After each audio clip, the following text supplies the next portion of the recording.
네, 우리나라의 난민법이 제정된 것은 2012년도죠.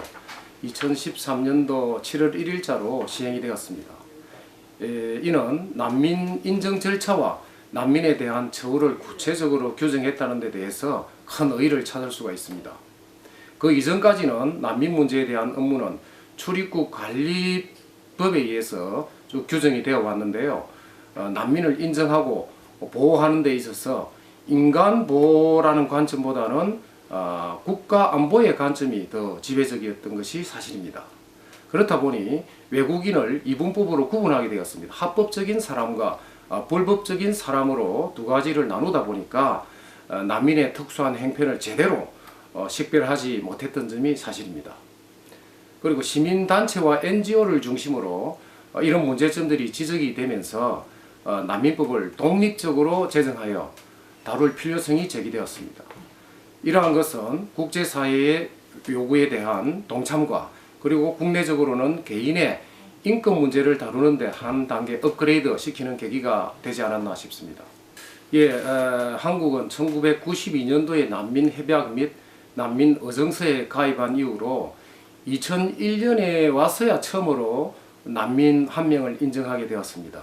그 후 점차적으로 난민의 수는 증가하였으나 한국이 난민 협약에 가입하면서 약 지금까지 한 23년 정도 지났지요. 지났음에도 불구하고 난민을 받아들인 데는 매우 소극적인 태도를 취했습니다. 네, 우선 난민법은 난민에 대한 개념을 아주 명확하게 했다는 점을 들 수 있습니다. 기존에 시행되었던 출입국 관리법은 보다는 아주 선진화된 법이라 볼 수 있지요. 두 번째로는 강제 소환 금지의 원칙을 들 수가 있습니다. 난민들이 한국에 입국을 해서 난민 신청을 했을 때 국가는 난민의 그 반대 의사와 반대되게 본국으로 소환을 하지 않는다는 원칙이 명문화되어 있는 점이 큰 의의를 둘 수 있고요. 그리고 출입국 관리법에도 난민에 대한 강제 소환 금지 원칙은 있지만은 선언 정도에 불과하기 때문에 아주 지금까지 소극적으로 대한 것도 사실입니다. 난민법 시행 이전에는 일단 우리나라의 입국 절차부터 밟고 난민이 발생하면 입국 절차부터 밟고 체류 거주지에서 출입국 관리 사무소를 통해서 난민 신청을 해야 되는 이러한 번거로움이 있었습니다. 그러나 난민법 제정 이후에는 공항이나 항만에서 직접 난민 신청을 할 수 있고요. 그리고 직접 사전 심사를 하도록 되어 있습니다. 그리고 난민 신청을 할 때 변호사의 조력이나 또는 통역이나 등을 지원을 받을 수가 있습니다. 그리고 보통 난민 신청 후에 난민으로 선정하는 데 있어서는 한 6개월 정도 시간이 걸리는데요. 6개월 동안에 난민 신청이 끝나지 않으면 약 1년까지도 갈 수 있는데 그동안에 난민은 정부로부터 주거나 의료나 교육 지원을 받을 수 있고요.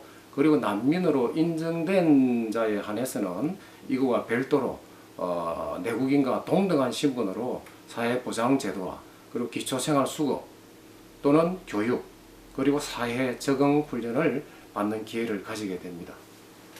난민법에 대한 정책과 태도는 그 한 나라의 인권 정책의 수준을 가늠하는 좋은 사례라 볼 수 있습니다.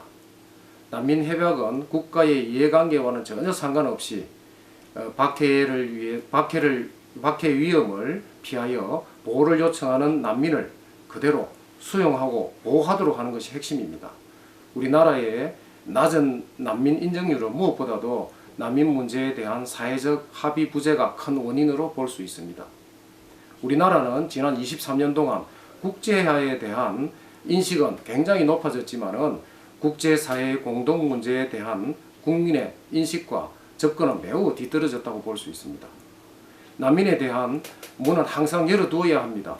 그러나 자칫 법적 장치와 원칙을 제대로 세우지 않으면 큰 문제를 야기할 수 있습니다.